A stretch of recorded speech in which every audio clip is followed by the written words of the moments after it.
Сыбанқұл Қалбасұлы неге біздің осы аталарымыз болып келеді. Осы рух жағынан біздің аталарымыз бұл кісі 1860 жылда кейінірек, ол кісі 60 жылдары 1925 жылы қайтыс болды. Енді бұл атамыздың бір несі, бұл кісі кішкентайынан күй тартқан, тіпті күйші кісі болған.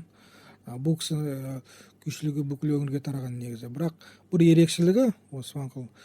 Енді қазір біз айтамыз ғой, мынау Сыбанқұлдың күйі, мынау Мергенбайдың күйі деп. Негізінен бұл өңірде бұл кезде енді қазір қалыптасып отыр ғой. Бірақ кім жақсы күй тартса, соның күйі болып кете берген негізі күйлер. Қазірге дейін мысалы біз нетеміз, жаңағы ананың күйі мынаның күйі деп нетеміз ғой өзіміз. Шатасамыз мысалға. Енді фольклор өзінің несі солай ғой. Сондықтан бұл кісі көп деген күйлері, тартқан күйлері жаңағы аңыз күйлер, жаңағы теріс бұрауда көп күйлер тартады. Одан басқа мына телбұрау дейді. Телбұрау деген жалпы телбұрау жаңағы секунда бұрау дейді. Қазір қазақша атын білмеймін, телбұрауды білеміз. Бұл мысалы Нұрқа Тілендиев кезінде тартқан Байсеркен күйлерін, жаңағы Қарлығаш деген күйлері мысалы телбұрауда, премия бұрау дейді ғой. Сондай күйлер бар бұл кісіде. Жаңағы теріс бұрауда көптеген күйлер, және аңыздары осы аңыз күйлер ғой. Көптеген жаңағы мифологиялық дейміз, жаңағы мысалы аққу күйлері бар бұрынғы ескі күйлерден. Одан басқа Бозайғырдың бір несі, Тәждің Бозайғыр деген. Мына Тәж деген біздің өзіміздің арғы атамыздың Тәжі.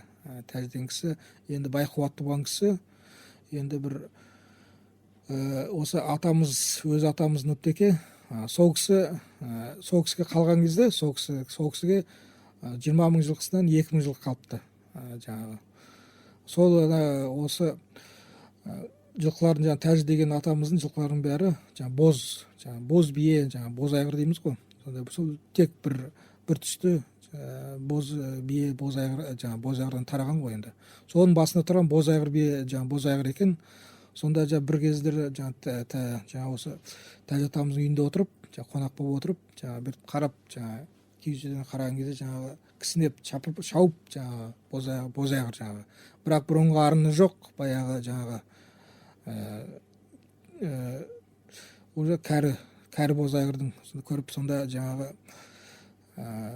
Сыбанқұл жаңағы күйші атамыз, міне өмірің бәрі өсіп кетеді бір күні осы бозайғыр сияқты деп.